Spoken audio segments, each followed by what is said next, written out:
dosa besar.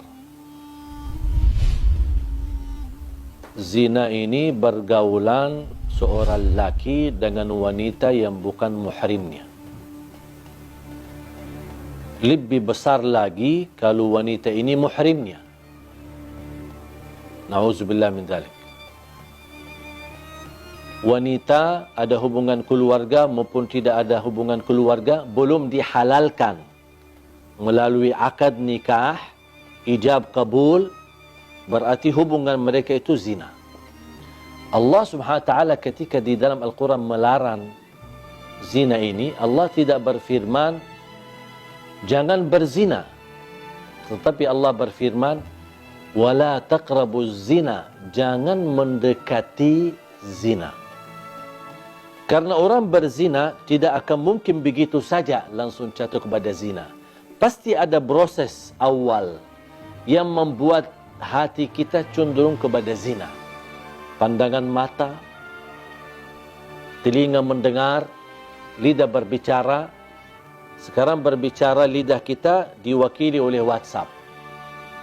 Chat bersama seorang wanita, mungkin ketemu di sosial media, boleh enggak kenalan? Boleh. Ya di situlah mulai langkah awal daripada zina. Kalimat, satu kalimat, ini balas, ini kirim, ini balas. Sebentar lagi ada gambar, sebentar lagi ada love, ada sebentar ini ucapan, saya tidak bisa tidur, merindukanmu, kangen samamu, di situlah. Ini langkah-langkah seperti ini mungkin dianggap remeh, kecil. Cuman buang waktu, cuman chat. Saya tidak ada niat apa-apa. Di situ yang dilarang oleh Allah. Jangan mendekati zina. Nadratun fabtisamatun famaw'idun faliqa'un fazina. Ini prosesnya. Nadratun, pandangan. Senyum.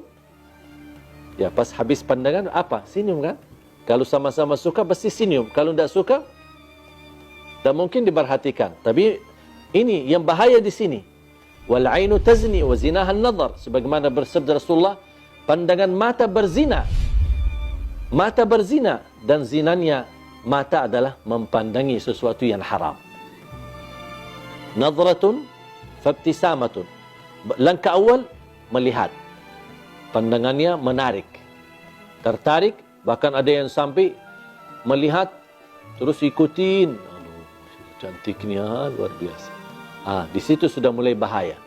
Habis nadratun, muncul langkah yang kedua. Kalau sudah suka gara-gara pandangan, pasti akan senyum. Pasti akan senyum. Fabtisamatun. Habis senyum, mulai berbicara.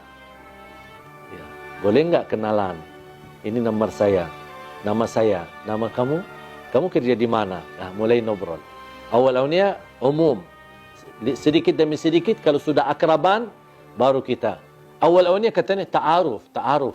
Ini sekarang istilah yang beredar di kalangan akhwat atau kalangan wanita yang salihah, katanya ta'aruf. Ya sama, ta'aruf dan pacaran sama. Habis sudah setelah senyum dan berbicara panjang lebar, mulai ada janji. Boleh enggak kita makan di luar? Mulai ada janji.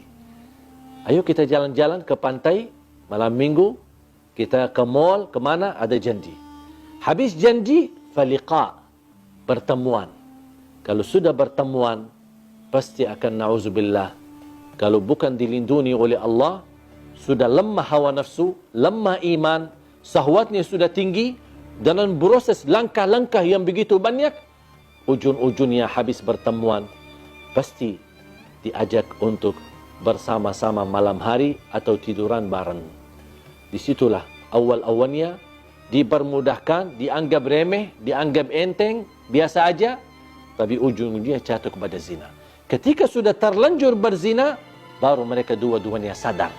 Dan mereka tidak mau tanggung jawab dan saling meninggalkan. Apalagi kalau terjadi kehamilan. Langsung mereka melarikan diri dan tidak ada yang mau tanggung jawab. Hei wanita, jagalah kehormatanmu. Karena kemuliaanmu di sisi Allah tergantung menjaga kehormatan.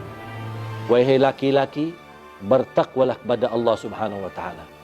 Jangan mempengaruhi wanita untuk jatuh cinta tapi Anda tidak serius terhadap cintaan itu untuk dijaganya dan untuk dipelihara dan untuk dijadikan mendapatkan ridha Allah Subhanahu wa taala. Mudah-mudahan kita semua dilindungi oleh Allah dari perbuatan zina, dari langkah-langkah awalnya sampai ke ujungnya jatuh kepada zina. Semoga kita dijegah diri kita dari perbuatan dosa besar zina. Semua orang dapat diampuni oleh Allah dosanya. Apapun dosa kita. Dosa zina, dosa riba, dosa sihir, sering bolak-balik ke tukang dukun, semua apapun perilaku kita. Dan syarat taubat. Kalau taubat, pasti diampuni Allah Subhanahu wa taala. Tapi ada satu orang yang tidak akan diampuni oleh Allah Subhanahu wa taala. Bahkan tidak akan diselamatkan dari perilaku itu. Sangat bahaya. Siapa? Yang terang-terangan menceritakan berzinahan atau kebanggaan terhadap kemaksiatannya kepada Allah Subhanahu wa taala. Sekarang na'udzubillah, semestinya kalau kita sebagai manusia jatuh dalam perbuatan maksiat, apapun maksiat itu, seharusnya kita berusaha menyembunyikan, rahasiakan. Pertama, karena malu sama Allah. Yang kedua, juga malu sama manusia. Kalau tahu orang kita adalah perbuatan dosa-dosa terus setiap malam atau setiap hari.